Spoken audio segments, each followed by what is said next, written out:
लगना चाहिए। जो एनडीए के जो वाइस प्रेसिडेंट कैंडिडेट है, कहा जाता है कि आपने उन्हें इसलिए पिक किया क्योंकि बीजेपी जो है अब तमिलनाडु में अपना खाता खोलना चाहती है, इसलिए। नहीं, ऐसा नहीं है। हम पहले भी तमिलनाडु में साथियों के साथ चुनाव लड़े हैं, हमारी यहाँ बहुत सारी सीटें भी आई है, ऐसा नहीं है। कहीं से भी पिक करोगे तो ऐसे कारण बनाकर पूछा जाएगा। उपराष्ट्रपति का प्रत्याशी दक्षिण से आना इसलिए स्वाभाविक है क्योंकि पूर्व से राष्ट्रपति थी, पश्चिम और उत्तर से प्रधानमंत्री जी थे, तो दक्षिण से आना बड़ा स्वाभाविक है। अब आए हैं, इसको इस दृष्टि से नहीं देखना चाहिए। श्री राधाकृष्णन जिनका बहुत लंबा राजनीतिक जीवन रहा है, वो 2 बार संसद के सदस्य रहे, हमारी पार्टी के अध्यक्ष रहे, झारखंड के गवर्नर रहे, तेलंगाना के गवर्नर रहे, पांडिचेरी के गवर्नर रहे, मुंबई के गवर्नर रहे, और सार्वजनिक जीवन में एक साफ सुथरा उनका जीवन है और एक बेहद मैच्योर राजनीतिज्ञ है। तो कई सारे एक्सपर्ट्स कह रहे हैं कि उनका चुनाव ये भी है कि वो आरएसएस के साथ उनका कनेक्शन है, इसीलिए ये तो ढेर सारे लोग, प्रधानमंत्री जी स्वयं का आरएसएस के साथ कनेक्शन है। धनखड़ जी का नहीं। अरे सुनिए ना, मेरा भी है। तो हम लोगों का चयन देश ने इसलिए किया है कि हम आरएसएस से।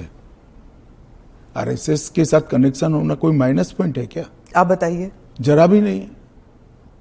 अटल बिहारी वाजपेयी जी भी आरएसएस से कनेक्टेड थे, श्री अडवाणी जी भी आरएसएस से कनेक्टेड थे, मोदी जी भी है, मैं भी हूं, राधाकृष्णन जी भी है। और जो इंडिया अलायंस के जो कैंडिडेट है, उनके बारे में आपने कहा कि उन्होंने एक समय था जब उन्होंने नक्सलिज्म मेरे कहने से क्या होता है, वो तो सुप्रीम कोर्ट का रिकॉर्ड है। सलवा जुडम को इन्होंने खारिज कर दिया। आदिवासियों का आत्मरक्षा का जो अधिकार था उसको उन्होंने समाप्त कर दिया। इसके कारण इस देश में नक्सलवाद 2 दशक ज्यादा चला है। उस वक्त नक्सलवाद अंतिम सांसें गिन रहा था क्योंकि जो आदिवासी थे, जो बच्चों को पढ़ाना चाहते थे, जिनके यहाँ रोड नहीं पहुंचता था, इससे परेशान थे, जिनके यहाँ स्वास्थ्य सेवाएं नहीं थी, वो परेशान थे। उन्होंने खुद की रक्षा के लिए सलवा जुडम बनाया था। इसको सुप्रीम कोर्ट ने खारिज कर दिया।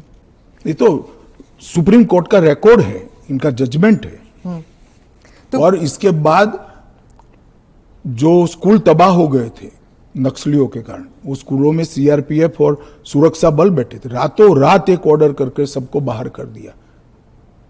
कई जगह हमले हुए सुरक्षा बलों पर। ये दोनों जजमेंट, इसका जवाब श्री सुदर्शन रेड्डी से ज्यादा राहुल गांधी ने देना चाहिए कि उन्होंने क्यों पिक किया।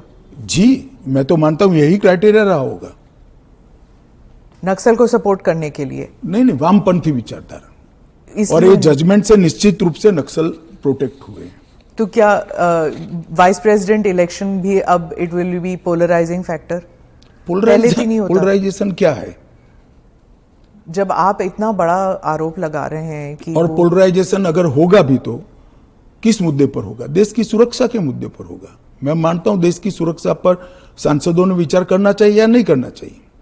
एएनआई के साथ बात करने के लिए धन्यवाद। आपका धन्यवाद।